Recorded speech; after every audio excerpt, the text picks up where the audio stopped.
Bismillahirrahmanirrahim. Assalamualaikum warahmatullahi wabarakatuh. Bismillahirrahmanirrahim. Alhamdulillahirabbil alamin. Allahumma shalli wa sallim wa barik ala sayyidina wa maulana Muhammadin wa ala alihi wa sahbihi ajma'in. Rabbi shrah li sadri wa yassir li amri wahlul 'uqdatam min lisani yafqahu qawli. Amin. Amma ba'd. Pemirsa, ikhwani, ashabi, kaum muslimin muslimat dimanapun anda berada, yang selalu dirahmati Allah semuanya, amin Allahumma amin. Melanjutkan pembahasan taubat, yang mana kemarin kita telah membahas bersama tentang taubat akan diterima oleh Allah Subhanahu wa taala selama nyawa kita ini belum sampai di tenggorokan. Jangan tunda-tunda ya taubat kita ya. Selalu segerakan taubat kepada Allah Ta'ala. Sebab ketika taubat itu adalah menjadi amalan kita. Setiap hari banyak taubatnya. Maka insya Allah kita akan bersih dari kesalahan-kesalahan. Ketika bersih dari kesalahan, berkah akan selalu mendekat sama diri kita.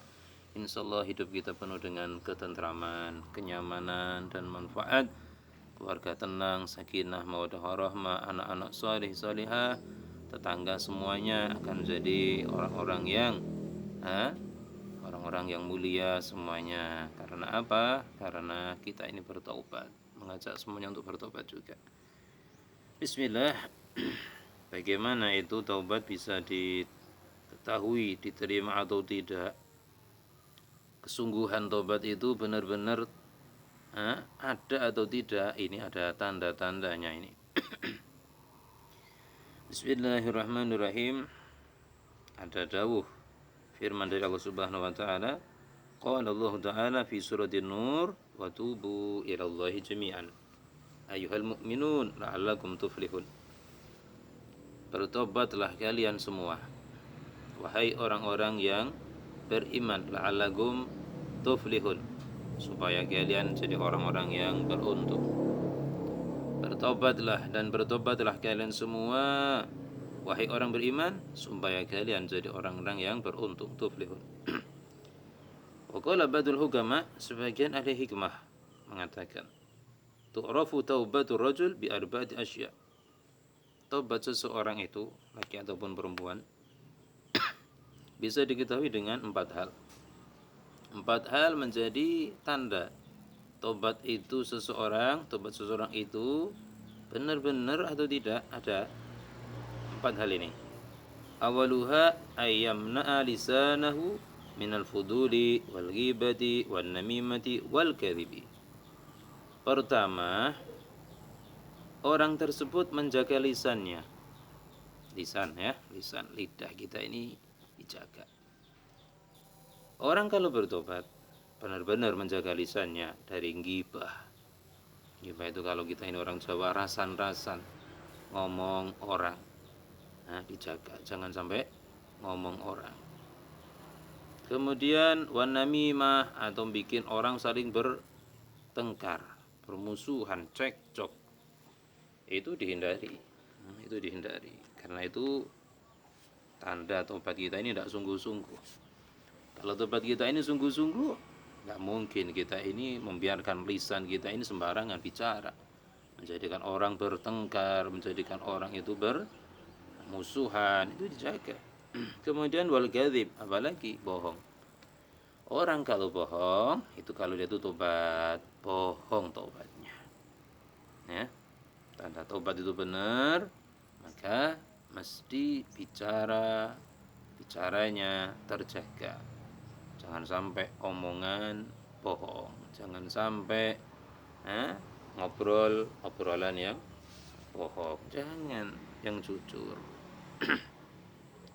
Itu pertama, lisan dijaga dari hal-hal yang berlebihan, dari ghibah, rasani orang, namimah, adu domba, adu orang supaya bertengkar, entah dengan ketikan atau dengan lisannya secara langsung, tidak boleh itu. atau kadhib, bohong, jangan. Kemudian wazani yang kedua, alla yura fi qalbihi hasadan. Au alla yura fi qalbi hasadan. Orang itu tidak menjumpai di dalam hatinya rasa hasud, iri, dengki. Orang itu kalau bertobat jangan sampai punya sifat iri. Dalam hatinya tuh jangan sampai, tidak boleh punya sifat iri, tidak boleh. Hasud itu sifatnya Qabil ya. Rusaknya Qabil gara-gara punya sifat hasud. Ini jangan sampai wala adawatan di ahadin minan nas, ataupun juga tidak ada permusuhan di dalam hatinya. Musuh di dalam hatinya ada. Kalau orang itu bertobat sungguh-sungguh, dalam hatinya tidak ada permusuhan. Siapa sih musuhnya? Kamu, sana, sana, sana. Enggak. Musuh orang yang sudah bertobat adalah nafsunya sendiri. Musuhnya adalah hawanya sendiri. Tidak orang lain, tidak jauh-jauh. Musuhnya adalah dirinya sendiri. Wazalis, tanda ketiga orang itu bertobat sungguh. Ayaturga ashabasu. Orang yang bertobat meninggalkan teman-teman yang perangainya buruk. Meninggalkan teman-teman yang karakternya, adabnya itu jelek. Ditinggalkan. Tidak sholat, tinggalkan. Apa minum khamar, tinggalin. Kamu sudah bertobat. Sama orang tuanya nakal, dablek, tinggalkan. Karena apa? Sudah bertobat. Kalau memang kita ini yang dablek sama orang tua, dirubah. Sifat itu dibuang jauh-jauhnya.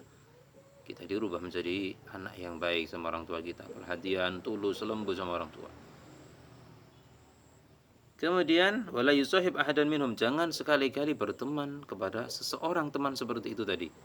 Ketika teman-teman ada yang jelek sifatnya, akhlaknya, jangan sekali-kali ditemani lagi. Jangan, udah, bisa ya bisa. Kenapa? Karena kita ini sudah berubah. Kalau kita ini punya taubat ya. Dan semoga kita ini diberikan taubat yang nasuha. Kita jangan berteman, jangan bergaul sama teman-teman yang naudzubillah tadi disebutkan tadi ya. Kalau memang kita sudah membuka lembar yang baru, kertas yang atau kain putih yang bersih, jangan dikotorin lagi. Ya, dijaga supaya benar-benar bersih putih lagi. Warabi yang keempat, ayakuna musta'idan lil maut. Ini yang keempat, luar biasa. Kalau orang itu benar-benar sudah benar taubatnya ya, artinya sungguh-sungguh, sungguh-sungguh menyesali kesalahan dia itu selalu musta'idan, bersiap-siap diri.